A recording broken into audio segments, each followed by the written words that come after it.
So food insurance is a nice security blanket to have, but there are some things you want to be aware of before you start stocking up on a lot of food storage.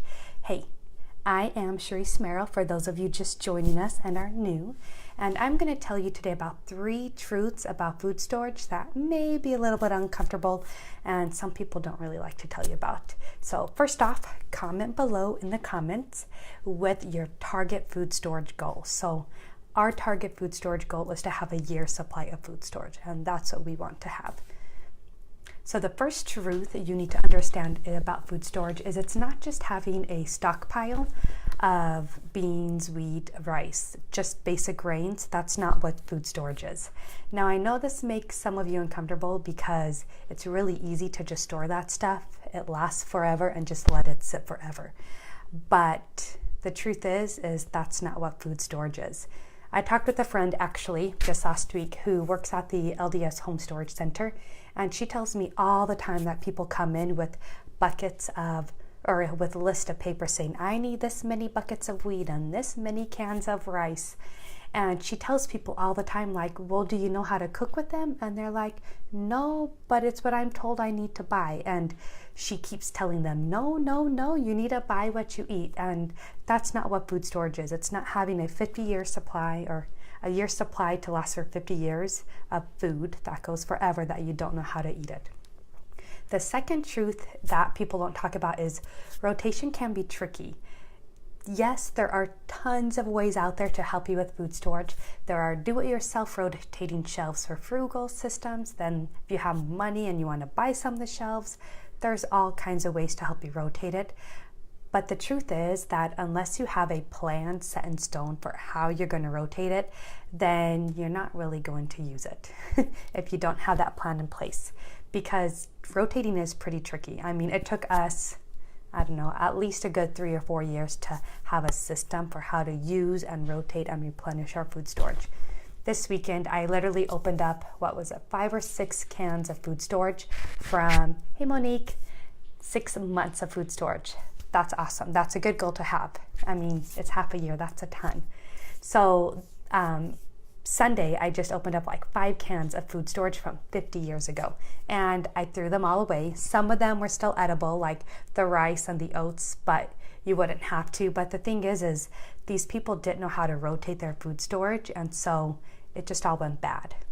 Dumpster with everything, and rotation is pretty tricky one out there.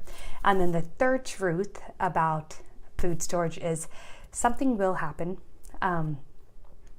I know it's kind of uncomfortable and a lot of us don't want to think about what might happen because it's not very fun to know. And another reason is a lot of people think, oh, you store food storage, you're like a hoarder or a stockpiler or a crazy prepper, and that's not what it is. Prepping for an emergency. There are multiple groups on Facebook that I've joined, and so many of them have answered a question as to when did they use food storage. And over 80% of it was basic life experiences. They were put on bed rest for 3 months and they couldn't work, so they needed that extra income. They lost a job either for economic reasons or for health reasons or other stuff. So most of the time you're going to use food storage. You're not going to plan on the emergency, and it's not a huge major natural disaster you're going to be aware of. So you just need to accept the fact that something's going to happen. You don't really know when, and just prepare for that. I can't tell you the number of times I have felt guilty with food storage because somebody needed food and I had food storage, but it wasn't really anything I could make a meal of and offer and say, here you go, let me help you. And it took a lot of uncomfortable situations before I finally really figured out a system and learned how to build a recipe-based food storage plan. And now I can say that at least this year, 3 times I have been able to that day say, oh, you need something, let me mix up this dinner and give it to you. And that was all using my food storage. And I couldn't say that confidently over 3 years ago. And that's what food storage is. It's not just for your emergency, but if other people have emergencies, you're able to help them out. So go ahead and comment below of a time when you have either needed to use your food storage, when somebody's used their food storage to help you, or when you've used your food storage to help somebody else. Those stories are really fun to hear. And I'm gonna pause really quick because I kind of like to talk about recipe-based food storage plans, and It's a little bit new. Not a lot of people are familiar with it. But the good news is that I've launched a training about recipe-based food storage plans, and that's exactly how you want to build your food storage and why you want to build your food storage off of recipes. Because a lot of the other plans won't get you what you need, and they're not all made for the same person. So I'll go ahead and at the end of this video, I'll put a link in the comments of where you can register for the webinar. I know some of you guys have already signed up. Whoop, whoop. I'm excited to see you guys there, and I look forward to seeing more of you guys there. So quick recap, food storage isn't just all fun and games. It's fun and it's good to have, but there are some uncomfortable things about it. And the first thing is you need to plan your food storage from a recipe-based plan. Plan your food storage from recipes so you don't end up just storing the basics and not really knowing how to put everything together or having all the ingredients you need to put everything together. And then number 2 is rotating is tricky, but just figure out a system that works for you, custom to your needs, and just stick to it. And that's how you solve the rotation problem.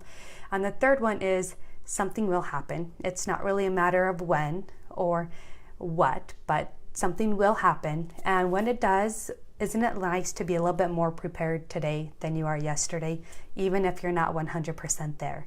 That feeling of security that you're close to being there or you're one step further than you were makes a big difference.